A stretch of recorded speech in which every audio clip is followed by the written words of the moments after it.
I used to know how to play that.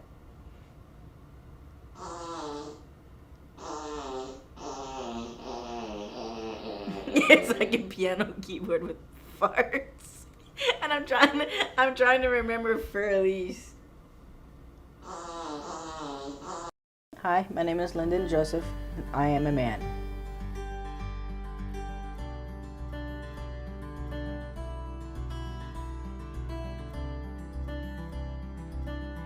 March, April, May.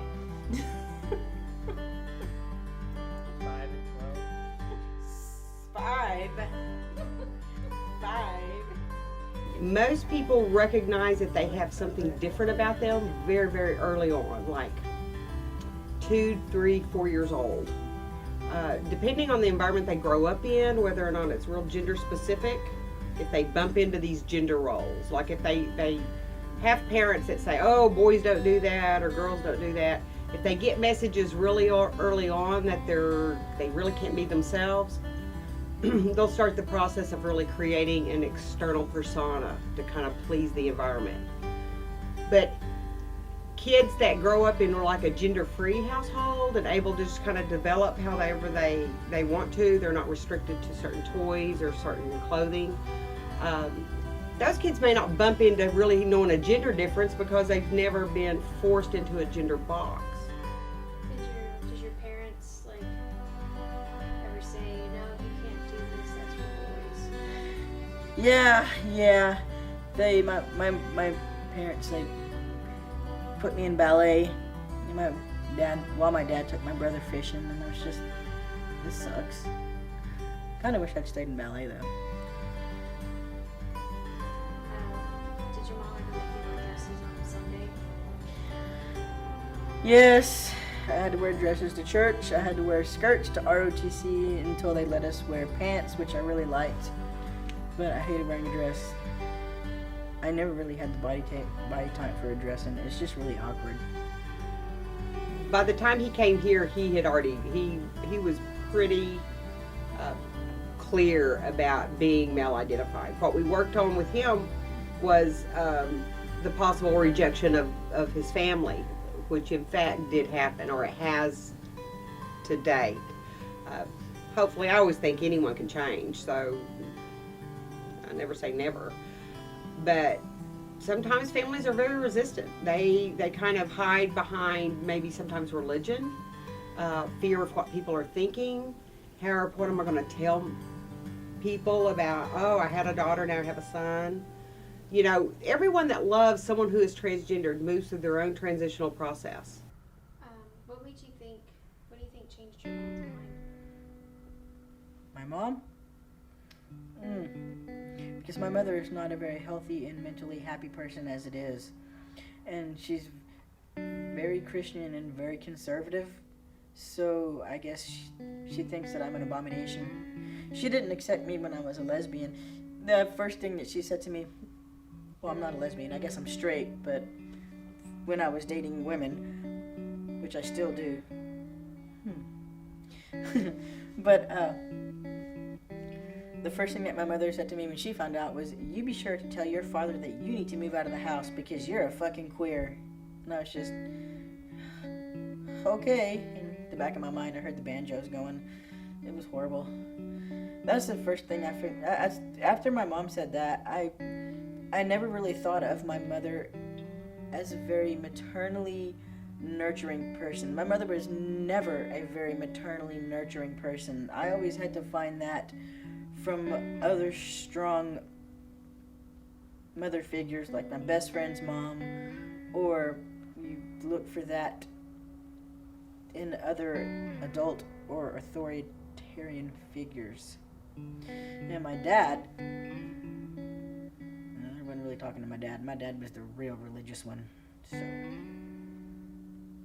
you were never really close to your dad? No. I never wanted to be really close to my dad. But you always want to be close to your mom.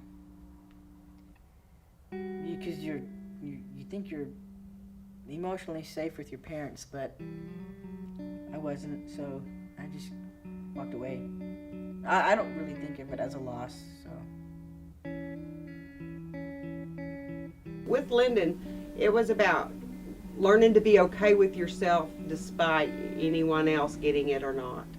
And really coming from that place of confidence that this is who I am, this is the better person that I am, and hopefully you will love and accept me. This is how I have to see how much facial hair I'm getting.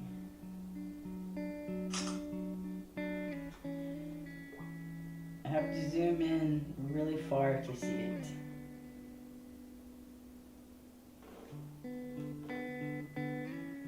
And I think I have a little bit. Still just slightly coming in. You can see where I'm losing my hair though.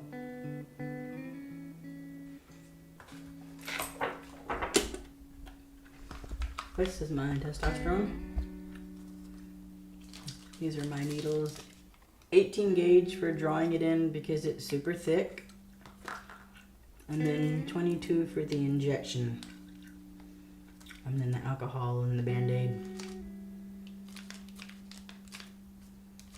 That you have to, because it's really thick, you have to make sure that you pump air into the vial and then get however much it says, and then switch the needles out and then inject.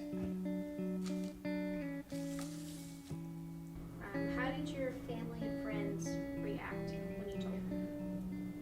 One of my best friends, her brother's trans, and she was just like, all right, where do you want to go for breakfast? And I was just like, okay, that was easy. And my cousin Matt's awesome. We are really close. Matt just looked at me funny and he goes, are you still going to be able to play games? And I was like, yeah, because we do a lot of online video games and we do a lot of things together, playing games and going places and bowling. When Lyndon told you about his wanting to transition, what was your first reaction?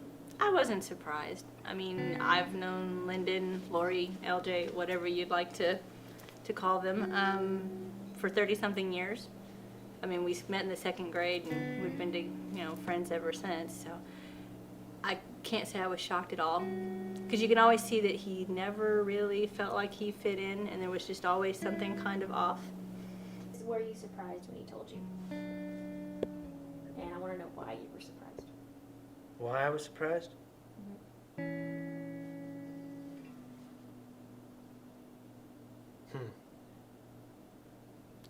It's just something that I couldn't see Lori doing. You know, that's a big step, transitioning, and yeah, that's a shocker. Why are you going to do that? You know, I was surprised because I couldn't believe that she was going to do it. Why are you going to do something? That's a big step. Why? And, you know, why? Lyndon's always been there. Growing up, anytime we had a slumber party, there. You know, when I got married, at the wedding. When I had my daughter, there. When I lost my son, Lyndon was there. So all through the 30-plus years we've known each other, he's always been a constant. He's always been there when I needed him, so I'll be there as long as he needs me. The personality's not going to change. You know, that's the way I see it. Personality's not going to change, just the look is going to change. You know, I have always considered Lori to be a guy friend since I was little, and Lori has always been Lori. It's just now it's going to be Lyndon, and it looked different. And as long as the attitude doesn't change, I'm totally fine with it. As long as you still play games and we still have fun and we can go to the movies and, fart out loud and be super loud, annoy all kinds of people, I'm totally cool with it. That's what we always do. We go out, we're loud, have fun, and don't care what everybody else thinks. How old were you when you made the decision to transition? 38. How did it feel? It was very scary. It was very emotional, and it was very liberating. And through my whole life, I've always had this feeling as if there was a fist grabbing at my heart and squeezing and pulling it down. And the instant that I accepted myself, that feeling went away, and I haven't felt it since.